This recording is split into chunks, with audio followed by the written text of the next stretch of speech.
అందరికీ నమస్కారం. మనం ఈరోజు ఈ వీడియోలో ఎన్టీఆర్ భరోసా పెన్షన్ పథకంలో భాగంగా ఎమ్మెల్సీ ఎన్నికల కోడ్ కారణంగా ఆపివేసిన స్పౌజ్ కేటగిరీకి సంబంధించిన పెన్షన్లను మరలా శాంక్షన్ చేయుటకు అవకాశం ఇచ్చారు. అయితే ఎలా అప్లై చేసుకోవాలి, ఎప్పటిలోపు అప్లై చేసుకోవాలి అనే విషయాలను ఈ వీడియోలో చూద్దాం. ముందుగా మా ఛానల్ను ఇంకా సబ్స్క్రైబ్ చేయని వారు ఈ వీడియో క్రింద ఉన్న సబ్స్క్రైబ్ బటన్ క్లిక్ చేసి సబ్స్క్రైబ్ చేయగలరు మరియు ఈ వీడియోను లైక్ మరియు షేర్ చేయగలరు. ఇక ఈరోజు ఈ వీడియోలోకి వెళితే ఈ ఎన్టీఆర్ భరోసా పెన్షన్ పథకంలో నవంబర్ 1, 2024 తర్వాత నుంచి పెన్షన్ పొందుతున్న భర్త పెన్షన్ పొందుతూ చనిపోయినట్లయితే వారి భార్యకు ఆ తర్వాత నెల నుంచి కొత్త పెన్షన్ మంజూరు చేసేవారు. అయితే ఈ పెన్షన్ను స్పౌజ్ కేటగిరీ పెన్షన్ అంటారు.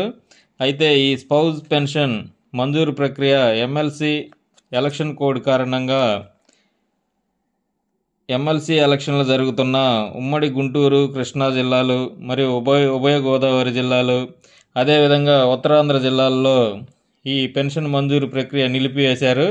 అయితే ప్రస్తుతం ఎమ్మెల్సీ ఎలక్షన్లు అయిపోయినవి మరియు 9వ తేదీ నుంచి ఎలక్షన్ కోడ్ కూడా ఎత్తివేస్తారు. కాబట్టి మరలా ఈ కొత్త స్పౌజ్ పెన్షన్లకు అర్హత ఉన్నవారు ఈ నెల 15వ తారీఖు లోపల మీ గ్రామ వార్డు సచివాలయాల్లో, గ్రామ సచివాలయం అయితే వెల్ఫేర్ అండ్ ఎడ్యుకేషన్ అసిస్టెంట్ గారిని, వార్డు సచివాలయాల్లో అయితే ward welfare and development secretary గారిని సంప్రదించి మీ యొక్క ఆధార్ కార్డు జిరాక్స్ మరియు రేషన్ కార్డు జిరాక్స్ మరియు క్యాస్ట్ సర్టిఫికేట్ జిరాక్స్ మరియు వారి భర్త యొక్క డెత్ సర్టిఫికేట్ జిరాక్స్ అందజేస్తే వారి ద్వారా ఎంపీడీఓ గారు లేదా మున్సిపల్ కమిషనర్ గారులకు సంబంధిత పెన్షన్ అప్లికేషన్ ఫార్వర్డ్ చేస్తే వారి ద్వారా ఈ స్పౌజ్ పెన్షన్ శాంక్షన్ చేయబడి తర్వాత నెల నుంచి 1వ తారీఖున మీ పెన్షన్ మీకు అందిస్తారు.